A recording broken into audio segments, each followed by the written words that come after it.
बिस्मिल्लाहिर्रहमानिर्रहीम।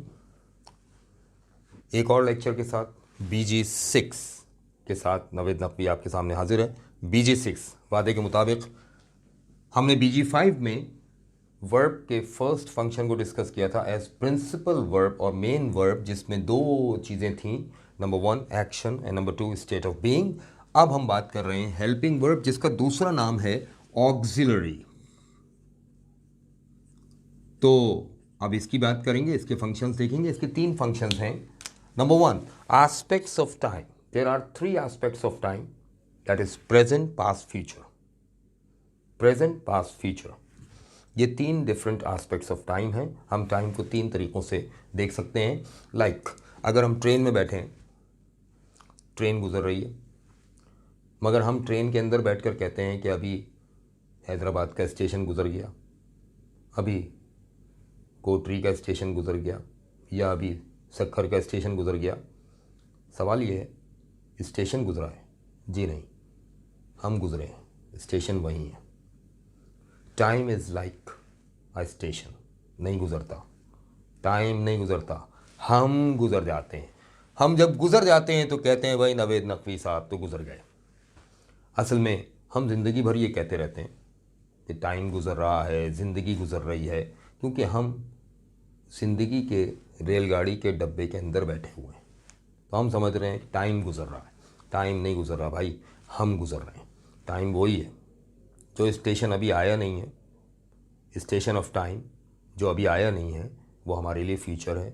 जैसे ही वो आया हमारे लिए प्रेजेंट बन गया, और जब वो गुजर गया तो हमारे लिए पास्ट बन गया। स्टेशन वहीं खड़ा है, हम पीछे खड़े थे, फ्यूचर कह रहे थे, हम वहाँ तक पहुँच गए तो प्रेजेंट कहने लगे, हम वहाँ से आगे बढ़ गए तो पलट के देखा तो वो पास्ट था।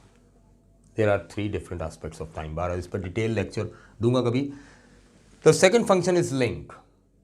हेल्पिंग वर्ब एक और काम करता है, लिंक करता है 2 वर्ब्स के दरमियान, वो भी एक्सप्लेन करता हूँ। Third function is modes of action, different modes. Modes का मतलब है मूड्स, अभी इसको एक्सप्लेन करते हैं। फर्स्ट फंक्शन एक्सप्लेन कर रहा हूँ, aspects of time, present, past, future. देखिए हेल्पिंग वर्ब का बेसिक और प्राइमरी फंक्शन क्या है? To show what is the time of action, that is present और पास्ट और फ्यूचर। हेल्पिंग वर्ब से इतना शो करता है। लाइक एक एग्जांपल दूं मैं आपको कि आई नॉट टेल लाइज। अब अगर आप देखें तो प्रिंसिपल वर्ब, एक्शन वर्ब यहां पर ये है, फर्स्ट फॉर्म में है, प्रिंसिपल वर्ब है, मेन वर्ब है।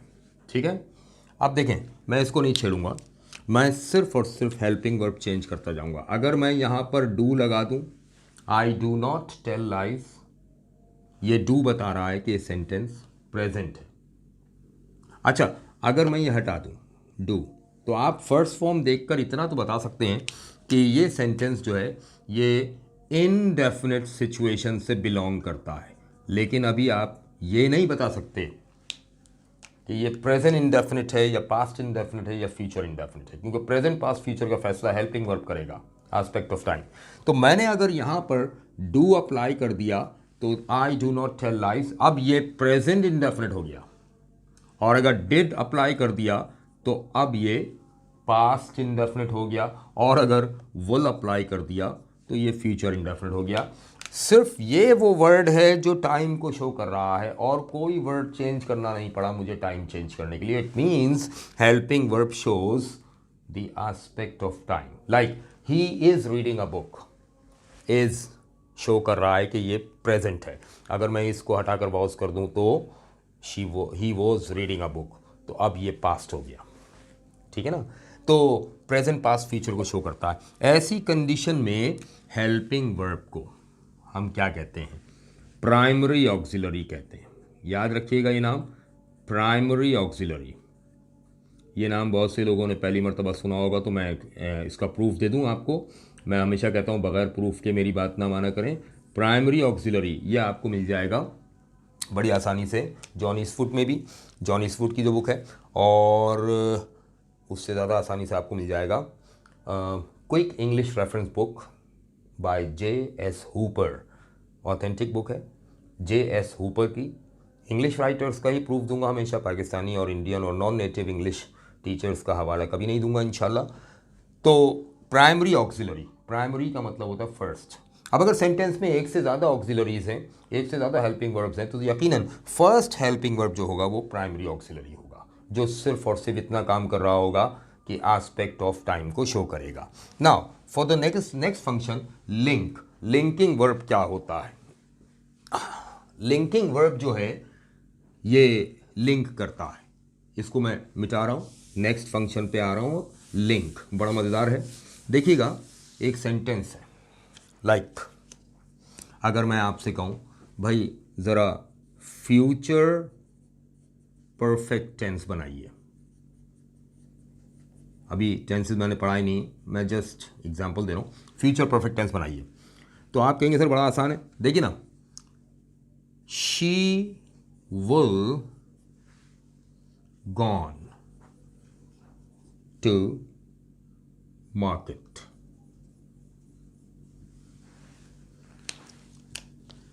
अब अगर मैं यहां कहूं भाई फ्यूचर को कौन शो कर रहा है, विल फ्यूचर को शो कर रहा है, और परफेक्ट को कौन शो करता है, third form, here it is third form भी है, तो फ्यूचर परफेक्ट था तो फ्यूचर को विल ने शो कर दिया, थर्ड फॉर्म ने गॉन ने परफेक्ट को शो कर दिया, तो फ्यूचर परफेक्ट तो बन गया, मगर the sentence is not complete. Why?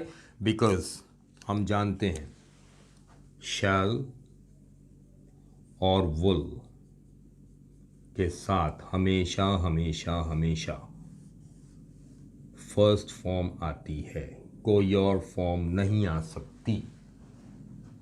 क्यों? सवाल उठाना सीखिए। इंटेलिजेंट वो नहीं होता जिसके पास जवाब हो, इंटेलिजेंट वो होता है जो सवाल उठाना जानता है। अब ज़रा नोट कीजिएगा, मैंने कहा है शैल और विल के साथ हमेशा फर्स्ट फॉर्म आती है, हमेशा। क्यों? कोई और फॉर्म कभी नहीं आती। क्यों भाई? जवाब पहला, ग्रामेटिकल रीज़न, ग्रामेटिकल रीज़न, शैल और विल मॉडल ऑक्सिलरीज हैं, इनके साथ कोई और फॉर्म आ भी नहीं सकती। मॉडल ऑक्सिलरीज के साथ हमेशा हमेशा हमेशा फर्स्ट फॉर्म आती। लेकिन ये बात मैं जब मोड्स ऑफ एक्शन बताऊंगा तब करेंगे, फिलहाल इतना बता दूं, देखिए शैल और विल किस टाइम को शो कर रहे हैं, फ्यूचर को। Future is always indefinite. Indefinite क्यों कह रहे हैं? Because we can never enter in the future, we can never enter the future, sorry, and we can never experience the future। ना तो हम फ्यूचर में दाखिल हो सकते हैं, ना हम फ्यूचर से गुजर सकते हैं, हम सिर्फ फ्यूचर के बारे में सोच सकते हैं। अब उस सोच को आप होप कह लें, एप्रीहेंशन कह लें, फियर कह लें, या विल कह लें, या प्रिडिक्शन कह लें, मगर वो सोच है हमारी। फ्यूचर में एक्शन तो हो नहीं सकता, क्योंकि जैसे ही हम फ्यूचर में कदम रखते हैं वो प्रेजेंट बन चुका होता है। इसकी मिसाल मैं यूँ, सर विंस्टन चर्चिल ने कहा था, nobody can Sarpass his snout. कोई इंसान अपनी नाक की नोक से आगे नहीं जा सकता। बिल्कुल, मैं इसको यूँ एक्सप्लेन करता हूँ कि अगर आपके पीछे सूरज है और आप चल रहे हैं तो साया आगे बनेगा। अब ये साया फ्यूचर है, अगर मैं आपसे कहूँ कि इस साए के ऊपर से गुजर के दिखाओ, नामुमकिन है। आप एक कदम आगे बढ़ाएंगे, साया एक कदम आगे चला जाएगा। ऐसे ही फ्यूचर है, आपने फ्यूचर की तरफ कदम बढ़ाया तो आप खुद वहाँ प्रेजेंट हैं। जब प्रेजेंट है तो वो टाइम प्रेजेंट कहलाएगा, फ्यूचर तो आगे जा चुका है एक कदम। इसीलिए तो कहते हैं टुमारो नेवर कम्स। तो फ्यूचर कभी भी डेफिनेट नहीं होता, हमेशा इनडेफिनेट होता है। शैल और विल फ्यूचर है, इनडेफिनेट है। हाँ, हम सर्टेन और अनसर्टेन हो सकते हैं फ्यूचर के बारे में, लेकिन फ्यूचर खुद डेफिनेट नहीं होता, इनडेफिनेट होता है, because we can not experience it. Future indefinite है। अब इनडेफिनेट है तो हमेशा इनफाइनाइट फॉर्म आएगी, इनडेफिनेट फॉर्म आएगी, डेफिनेट फॉर्म नहीं आ सकती। ठीक है, चले अब देखिएगा, तो यहाँ पर तो विल के साथ थर्ड फॉर्म है, थर्ड फॉर्म तो परफेक्ट को शो कर रही है ना? जी हाँ, तो perfect is a definite situation, ये तो इनडेफिनेट नहीं है। तो अब क्या करें भाई, विल के साथ थर्ड फॉर्म आ रही है, एक अजीब सी सिचुएशन में फंस गए हैं हम। देखिए सिचुएशन कुछ इस तरह की है कि हमारे सामने एक चीज़ है, ये सॉकेट है और एक प्लग है जो 3 पिन प्लग है। अब अगर मैं आपसे कहूँ कि ये प्लग यहाँ लगा दीजिए, तो पाकिस्तानी तरीका तो खैर अलग है कि आप तार काटेंगे कैंची से और छील कर लगा कर माचिस की तीलियाँ फंसा देंगे, लेकिन हकीकत में सही तरीके से ये प्लग यहाँ इन नहीं हो सकता। तो आपको एक और तरीका चाहिए, दरमियान में कुछ चाहिए जो इधर से इसके साथ कनेक्ट हो जाए और इधर से इसके साथ। अब ये जो दरमियान में एक चीज़ है, इसने क्या किया, इसको और इसको आपस में लिंक कर दिया और इसकी अपनी कोई हैसियत नहीं है सिवाय इसके कि ये इन दोनों को लिंक कर रहा है। यहाँ पे भी हमें दरमियान में कुछ चाहिए।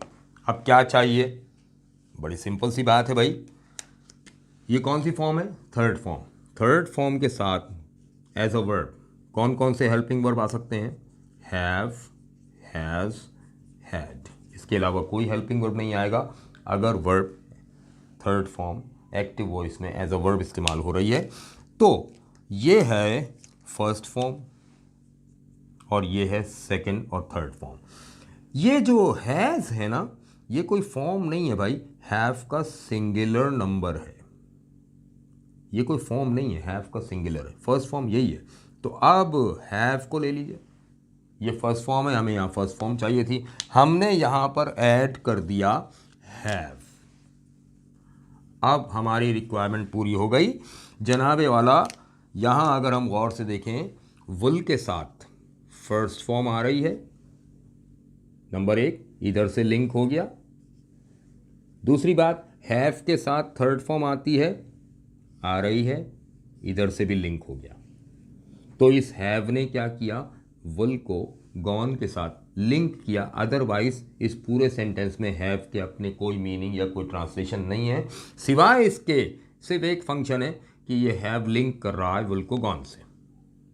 अब यहाँ कितने वर्ब हैं इस सेंटेंस में, वुल एक वर्ब है, हैव दूसरा वर्ब है, गॉन तीसरा वर्ब है। अच्छा, कुछ चैंपियन लोग ये बताते हैं कि ये विल हैव पूरा एक हेल्पिंग वर्ब है, विल हैव पूरा एक हेल्पिंग वर्ब है। मैं उनसे ये कहता हूं कि भाई जरा नेगेटिव तो बनाओ। तो नेगेटिव में नॉट कहाँ आता है हेल्पिंग वर्ब के बाद, अब लगाओ she will have not gone to market, तो वही कहेंगे नहीं नहीं नहीं नहीं, नॉट यहां नहीं आएगा, इन दोनों के बीच में आएगा। तो पहले आप खुद डिसाइड करके आइए कि ये एक है या दो है।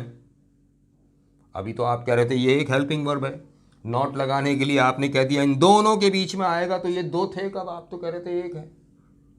नहीं, कॉन्सेप्ट कॉन्ट्राडिक्ट कर रहा है। हकीकत में ये अलग वर्ब है, ये अलग वर्ब है, ये अलग वर्ब है, तीन वर्ब्स हैं। अब मैं तीनों को क्लासिफाई कर रहा हूं, देखिएगा।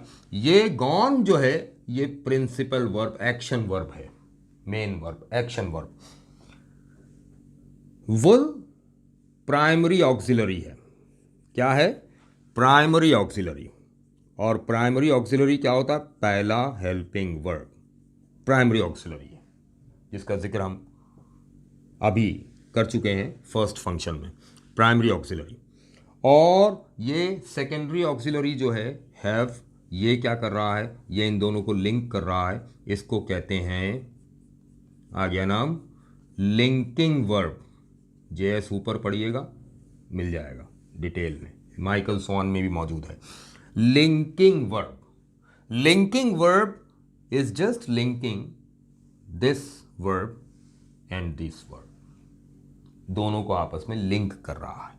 ये लिंकिंग वर्ब है, इसके और कोई अदर फंक्शन नहीं है, इसका और कोई मीनिंग भी नहीं है। मीनिंग यहाँ से निकलेंगे, ये इसने शो किया फ्यूचर को, इसने शो किया परफेक्ट को, इसने किसी चीज़ को शो नहीं किया, सिर्फ इन दोनों को लिंक किया है।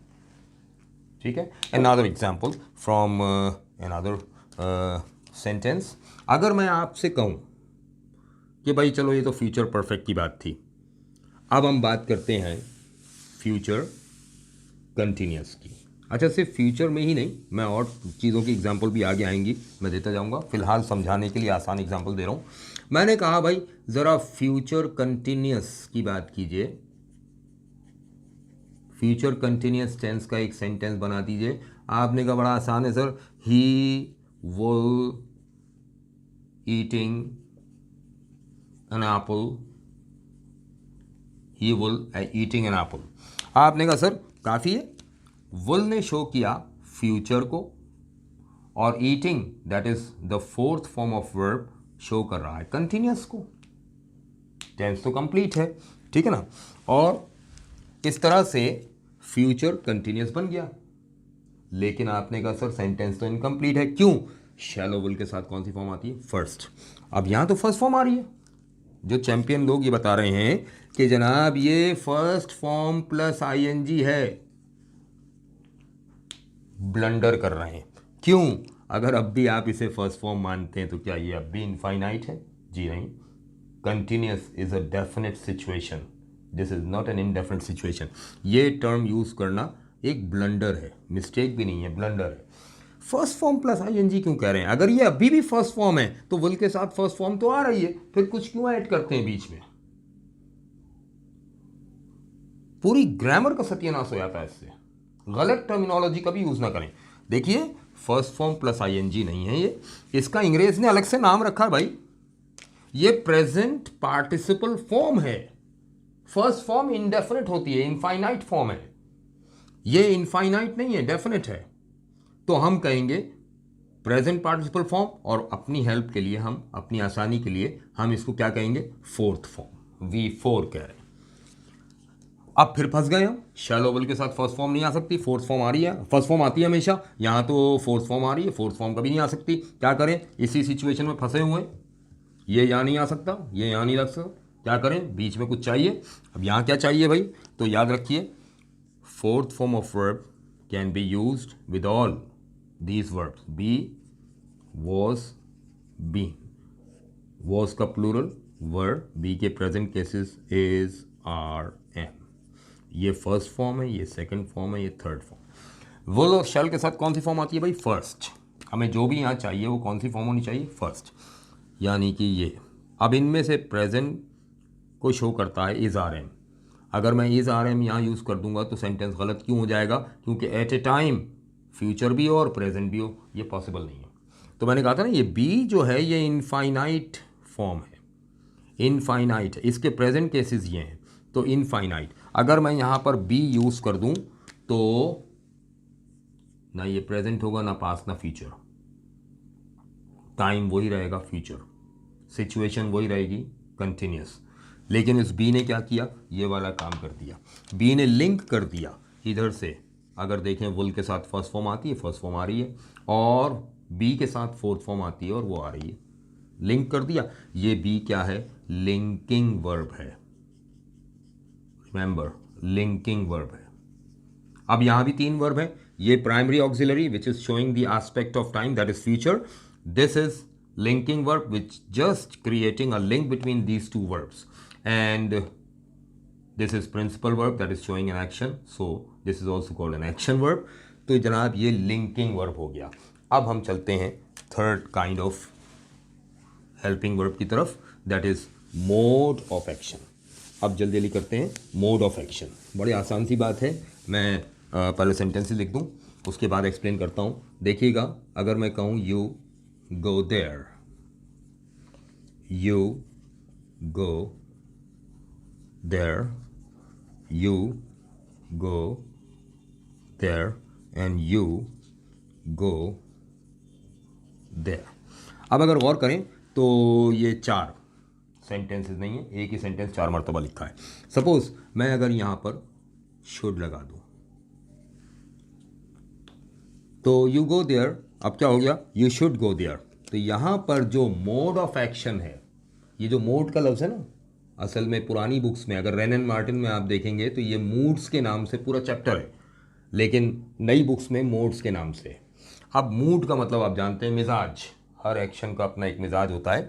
तो you should go there, should ने शो किया है कि ये एडवाइस है। क्या है ये? एडवाइस, मोड ऑफ एक्शन है।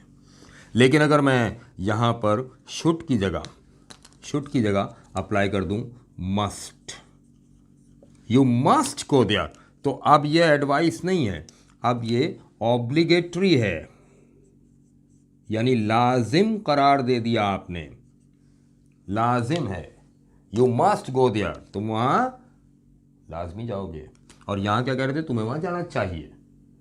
चाहिए मीन्स तुम्हारी मर्जी है, जाओ या नहीं जाओ, लेकिन मेरी तरफ से एडवाइस है। और you must go there means तुम्हें वहाँ जाना है, जाना पड़ेगा, लाजिम है। इट मीन्स लाजिम करार दे रहे हैं, ऑब्लिगेटरी। और अगर मैं कहूँ यू कैन गो देयर, तो ये कैन जो है एबिलिटी मोड ऑफ एक्शन को शो कर रहा है, एबिलिटी, यानी you are able to go there, तुम वहाँ जा सकते हो, सकत बताई जा रही है।